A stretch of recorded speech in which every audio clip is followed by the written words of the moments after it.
Good evening, I'm Taja Davis. Thank you for joining us. Winter storms across the country have delayed shipments of vaccines to every state, and many Americans have had their appointments delayed or canceled, including here in southern Arizona. Switching gears to COVID now, Pima County will announce a new vaccine distribution plan next week, and that's because supply has been cut for the second week in a row. A late-night shooting and a University of Arizona student dead. Now police are searching for answers. Good evening, I'm Taja Davis. Thank you for joining us. The shooting happened last night inside a campus parking garage. Not on your side, Sierra Encinas reports what we know and has reaction from a student. A Florida woman says her brother is homeless after his truck and camper were stolen while he was traveling through Tucson. Now to the latest on the devastating news out of Surfside, Florida. The death toll from that building collapse now climbing to 9, with more bodies discovered in the rubble today. ABC's Rena Roy reports still more than 150 are unaccounted for, but their families are holding out hope. Earlier this week, KGA 9 went up Mount Lemmon, and while we were there, we got a sneak peek of what you can expect when guests are allowed back in Mount Lemmon Hotel in April. Now, looking at vaccination numbers here in Arizona, as you can see, 45% of the state's population have at least their first dose. 38% are fully vaccinated, and 41% have received that first dose in Pima County. But up in Maricopa County, that number is much lower at 29%. Now, if you would like to play with this map and find other data concerning the virus, head over to our website, kga9.com. Tucson Dragway's first ever Take It to the Track night is underway. Not on your side's Luzelia Caballero talked to racers and brings us their story. Pathways to Teaching is providing local teachers a way to earn their bachelor's in elementary education and get them into school districts that need them most. I spoke with the director and student teachers from the program's inaugural class. Earlier today, Arizona Governor Doug Ducey announced a statewide closure of schools. Not on your side's Rogelio Mares joins us from the KGA 9 newsroom with more details. Rogelio. Luzelia, thank you. And Kyler Diggs joins us now. And Kyler, as we could see behind you and behind Luzelia, it is a beautiful day. But where's the rain? Is it coming this weekend? It took a little break. It knew the weekend was coming. Let's get to our meteorologist, Brian Brennan. It was a cool day, and you were not kidding about the wind. The wind made it so much cooler. Yes, it did. Brian, I think there was a movie about this, and I seem to remember that things didn't go so well, but bringing back an extinct species. I don't know, with both those stories, sometimes, you can't help but just burst it out. You can't make up this stuff. It's amazing. It's one of the most photographed buildings in Tucson, especially by travelers returning to the old Pueblo. Here is what makes the old control tower at Tucson International Airport absolutely Arizona. Regional next weekend. Now the Wild. And we apologize for that technical difficulty. As he was saying, the Wildcats are coming off of last night's Garrett Irvin's 3-hit shutout of UC Santa Barbara. Some good defense here. Tanner Otrimba goes running into a fence to make a catch with 2 runners on base. Now, with the season over for Arizona softball, the question now becomes when Mike Candrea will announce his retirement. He was asked that after yesterday's loss. We now know that the suspect in that shooting incident and that house fire is dead. And the name of the victim found inside that house fire has officially been released. That team is a newer unit in the division. It works with social service agencies to help those who are homeless. And in the case of prepping for storms, the team reaches out to those who are homeless living in camps and washes and tunnels to take them out and give them emergency shelter. Little by little, year by year, the Douglas Port of Entry makes improvements to modernize how they verify travelers, updating facilities for Customs and Border Protection, and considering the safety of Douglas residents.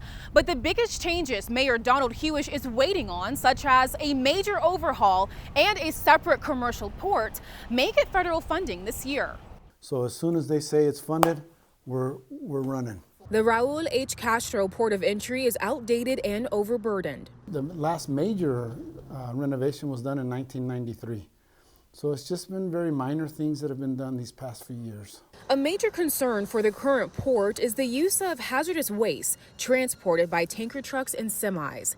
Douglas Mayor Donald Hewish wants a separate commercial port that will take truck traffic out of Douglas's downtown area and take the waste as far away from residents as possible. We literally have to shut down the port of entry for hours at a time to move everything out of the way, to make some adjustments of overhead things, to be able to get those through, but just not a good situation. The commercial port will be 4 miles west of Douglas city limits and will cost about $175,000 to build. In fact, we're hopeful that with the recent proposal by President Biden for infrastructure, that we will be able to receive funding through that. And then they need to modernize the existing port of entry for another $125,000, $150,000 to be able to handle people like you and I that would just want to cross and either visit family or take advantage of old Mexico. Mayor Hewish fairly confident, saying if the approval doesn't fall into this year's infrastructure funding, hopefully it will next year. And that will be a major economic boom for the city of Douglas. I can't stress enough the importance of this for not only Douglas, but the entire state. We currently cross about $4 billion worth of goods through our little port of entry right here. And we anticipate that will once it's built, that over those 5 years, it will double. Some improvements on his list. Mayor Hewish says the port as it is now is inadequate to process and hold people, those seeking asylum and those who break the law. The commercial port is set to have climate-controlled inspection so goods like produce aren't sitting out in the open. And all those bells and whistles and hoops that you all have to go through has to happen at a federal level. We're also in contact with our counterparts in Mexico on both a local, state, and national level. With support from both Arizona senators, Congresswoman Kirkpatrick, Governor Doug Ducey, and neighboring states, Mayor Hewish says the city of Douglas is just waiting for the green light from the feds. It'll be the shot in the arm that Douglas has never seen. And we understand we're in a corner of the state, but this creates so many more possibilities to be able to enhance our trade with Mexico. Mayor Hewish says what makes the Douglas port of entry unique to the others is that it's not as congested. He's hoping the upgrades will have more people pass through, but in a way that will still allow traffic to pass through efficiently. As we become modernized and become the state of the art, people are going to want to come through here. And, you know, our other ports of entry in San Luis and Nogales, we all have issues. We all need improvements. And so as we work together for the state of Arizona, the good of the state of Arizona, I think we all benefit. Once federal funding is approved, the updates and commercial port of entry is expected to be completed within the next 5 years. Taja Davis, KGUN 9 on your side. Please save our kids from this deadly weapon of mass destruction. I lost my son on May 30th of 2020, Jacob. This is him. Jacob used cocaine laced with fentanyl. Family found him unresponsive and he was pronounced dead at the hospital. He was 31 years old. James is Mary's son. I lost my one and only son. He was 19 years old. I don't think he struggled for a very long time. He died after using heroin laced with fentanyl. And Alex, Christy's son. He was a recovering heroin addict who stayed sober for 14 months. And then he ran into one of his old buddies and he went right back out. He called me into his room saying, "I can't breathe, I can't breathe." And I went in his room and he was sitting on the side of the bed and he was gray because he wasn't getting any oxygen to his brain. Christy called 911, but by the time police got there, Alex did not have a pulse. He was 27. Let your kids know that that cocaine or that marijuana that they're using may have fentanyl and it'll be their last time to use it. Along with these 3 mothers who lost their sons in the Tucson area, there are thousands of other lives lost and families affected by fentanyl across the nation. We're trying to bring awareness because a lot of people don't know. Just like my son had, I'm sure, no clue that this fentanyl was hidden in this drug. Fentanyl and other synthetic opioids are the most common drugs involved in overdose deaths, according to the National Institute on Drug Abuse. And for people like Alex who wanted to get clean, his mother Christy says there needs to be better access to programs. There's nothing they can do. They can't get off of it alone. And there needs to be stuff out there. A lot of people want to change.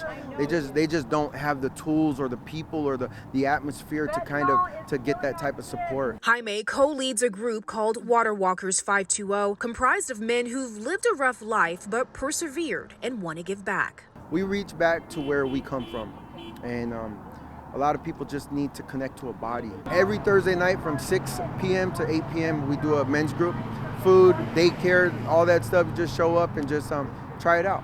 To learn more about the Association of People Against Lethal Drugs and Water Walkers 520, visit our website. Taja Davis, KGUN 9, on your side.